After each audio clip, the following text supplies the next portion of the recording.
Baik, terima kasih saudara, kembali bersama saya Manisa Putri dan juga Pak Tony narasumber kita. Kita akan melanjutkan perbincangan kita lagi Pak Tony. Tadi kita masih membahas mengenai pengaruh tekanan opini publik terhadap vonis ataupun hukuman daripada Barada Eliezer dan juga Ferdy Sambo seperti itu. Seperti apa Pak? Jadi memang situasi sekarang ini ya, begitu ada perkara-perkara yang kemudian menonjol, isu-isu menonjol, terutama kasus hukum ya. Ini kan ketika menjadi sorotan publik, maka publik akan ikut berpartisipasi. Ya, ikut memonitor, ya, mengawasi, menyampaikan aspirasi, harapan-harapan publik dan lain sebagainya. Walaupun prinsipnya memang pengadilan itu tidak dapat diintervensi oleh siapapun, bahkan oleh pemerintah sendiri maupun oleh publik. Artinya opini publik ini sebenarnya tidak berpengaruh seperti itu, Pak? Enggak. Dengan tekanan publik ini kan ini menjadi satu pertimbangan. Walaupun hakikatnya pengadilan itu sebenarnya tidak boleh diintervensi. Tapi dengan tekanan publik sekarang ini kan maka itu bisa menjadi salah satu pertimbangan dan berpengaruh terhadap putusan perkara pidana tersebut begitu. Oke, berarti memang berpengaruh begitu iya ya dong, dalam kasus ini begitu ya Pak. Oke, kasus daripada Ferdy Sambo ini yang divonis dengan hukuman mati begitu Pak. Ini apakah akan tetap seperti ini sampai dengan kasasi, sampai dengan eksekusi? Karena kita melihat di Indonesia ini ketika kita akan melakukan hukuman mati begitu banyak dapat tekanan dari berbagai negara begitu Pak. Apakah akan bisa dieksekusi mati begitu? Jadi yang pertama begini. Kalau terkait itu kan saya tidak bisa menduga-duga ya. Tapi yang jelas putusan majelis hakim terkait pemidanaannya Ferdy Sambo itu dia mendasari satu teori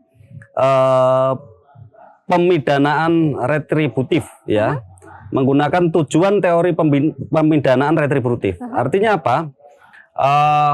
Bahwa karena perlakuan yang dilakukan oleh Ferdy Sambo ini perbuatan pidana ya, yang mana di dalamnya mengandung sifat-sifat melawan hukum ini sudah sangat luar biasa ya, dianggap sudah kejam dan lain sebagainya begitu, dengan perencanaan yang sistematis dan lain sebagainya, bahwa pemidanaan ini adalah suatu punishment ya terhadap perbuatan pidana. Jadi itu pembalasan yang layak, yang memang sudah sepatutnya menurut majelis hakim Ferdy Sambo harus dipidana mati kan begitu. Oke, dan kita saat ini beralih Pak. Tadi kalau kita membahas mengenai Ferdy Sambo begitu ya, kita akan membahas mengenai sesuatu yang memang sedang viral juga nih Pak saat ini, mengenai kasus penganiayaan yang dilakukan oleh Mario terhadap David seperti itu Pak. Nah ini ada yang beberapa permintaan ini agar dikenakan pasal percobaan pembunuhan berencana. Bagaimana Pak menurut Pak Tony?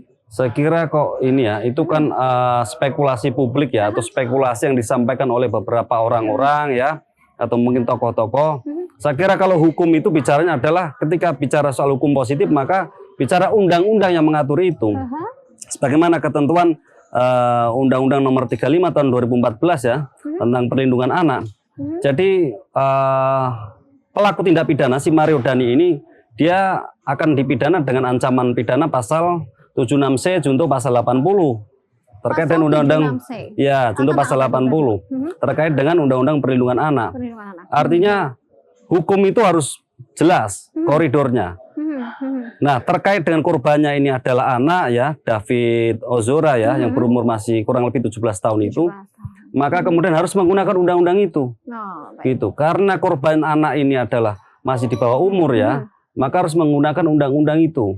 Jadi jelas pasalnya. Saya kira itu kan spekulasi publik terhadap, maaf ya, dalam tanda kutip ada asumsi kebencian, kemudian karena ini memang perlakuan yang terlewat batas segala macam ya. Gitu. Saya kira itu undang-undangnya jelas kok. Begitu ya, karena memang publik sekarang ini memang dibebaskan untuk berpendapat seperti itu ya Pak. Ini sangat berpengaruh tentunya. Pak, dengan kasus Mario ini kan akhirnya merambah kepada sang ayah begitu, dari harta kekayaan sang ayah pun akhirnya dikulik begitu ya Pak ya. Dan masyarakat pun melihat bahwa harta kekayaan sang ayahnya ini memang sepertinya tidak sesuai dengan jabatan yang dimilikinya begitu Pak. Bagaimana menurut pendapat Pak Tony sendiri? Kalau saya sih gini ya. Walaupun secara rangkaian peristiwa hukum tidak ada hubungannya ya. Kalau bicara tindak pidana tadi yang dilakukan oleh si Mario sebagai anak ya itu dalam klaster tersendiri. Tapi kemudian memunculkan implikasi terhadap orang tuanya Pak Rafael ya. Pak Rafael. Itu. Nah, saya kira ini dua hal yang terpisah ya Mbak ya. Karena tadi kembali lagi karena ada tekanan publik, ini isu menarik, kasus menarik sehingga publik ini penasaran. Sehingga hal-hal lain yang berkaitan dengan latar belakang sosial ekonominya pun akhirnya berdampak lah. Termasuk salah satunya adalah terkait dengan jabatan atau pekerjaan orang tuanya begitu. Saya kira saya tegaskan bahwa itu dua hal yang berbeda. Tapi ini menjadi menarik karena orang tua si Mario ya, Pak Rafael ini selaku salah satu pegawai ya di Ditjen Pajak. Kemudian ada hal-hal yang mungkin dianggap dalam tanda kutip tidak layak atau tidak patut atau mencurigakan ya terkait dengan harta kekayaan. Sebagaimana saya mendengar di berita bahwa kekayaannya mencapai 56 M kurang lebih ya. Itu. Nah, ini menjadi hal menarik, artinya dari peristiwa pidana penganiayaan yang dilakukan oleh Mario Dani anaknya, kemudian ada implikasi lain terhadap ayahnya, terhadap orang tuanya. Kenapa demikian? Karena memang sekali lagi saya sampaikan bahwa suatu perbuatan pidana itu terkadang melihat latar belakang sosial ekonomi. Itu. Yang kedua, seberapa jauh ketertarikan publik untuk melakukan satu pressing ya, penekanan segala macam, rasa ingin tahunya kan. Makanya kemudian sampai akhirnya berimbas kepada orang tuanya begitu. Untuk mobil dan juga motor gede seperti itu yang informasinya tidak dilaporkan begitu Pak. Ini apakah negara sendiri ada tindakan apa seperti itu dari negara untuk kendaraan tersebut Pak? Ya, terakhir kan Saudara Rafael sudah diperiksa ya oleh KPK ya. Sepanjang itu nanti kemudian dapat dibuktikan bahwa cara-cara memperoleh harta kekayaan itu dengan cara melawan hukum, artinya ada tindak pidana atau perbuatan pidana misalkan termasuk tindak pidana korupsi, maka ada kemudian nanti akibat hukumnya begitu. Ya, karena kalau dianggap harta itu hasil kejahatan korupsi misalkan ini ketika ada dugaan ke sana ya, maka mungkin saja bahwa akan dilakukan perampasan, penyitaan dan lain sebagainya begitu. Kalau sejauh ini menurut Bapak? Karena ini kan masih proses pemeriksaan ya, jadi kita belum tahu apakah dapat dibuktikan nanti ya ada dugaan tindak pidana korupsi atau tidak. Kita masih lihat alur ya. Seperti itu gitu, ya. Pak, kita berbicara mengenai kasus dari Mario sendiri yang menganiaya David begitu Pak.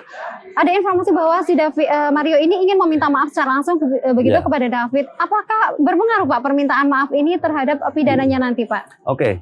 Sejauh ini memang kalau permintaan maaf mungkin satu ya, mendapatkan empati. Tujuannya itu mendapatkan empati. Sehingga mungkin akan menjadi satu pertimbangan tersendiri. Tapi bicara perbuatan pidana itu adalah kita melihat rangkaian peristiwa pidananya. Ya. Bagaimana cara melakukan tindak pidana, kemudian dilakukan oleh siapa, terhadap siapa, kan begitu. Termasuk subjek-subjek hukum lain yang terlibat di situ gitu. Jadi itu hanya mungkin kecil persentasenya ya. Tapi apalagi ada tekanan publik semacam ini, pasti saya kira tidak begitu berpengaruh. Tidak berpengaruh seperti itu. Ini kan Pak, rasa kepercayaan daripada masyarakat sendiri ini kan sudah diaduk-aduk begitu ya Pak. Bagaimana nih Pak cara untuk mengembalikan rasa kepercayaan publik begitu sendiri? Pak Tony mungkin ada saran-saran Pak Tony? Ya, jadi begini memang. Yang pertama kalau bicara sektor hukum, maka pelaksanaan penegakan hukum, maka jangan tebang pilih. Oke, jangan tebang pilih begitu, mungkin ada lanjutannya. Sebentar Pak Tony, kita break dulu. Ya saudara, jangan kemana-mana, kita akan lanjutkan lagi perbincangan ini. Tetaplah di Kompas TV Independen Terpercaya.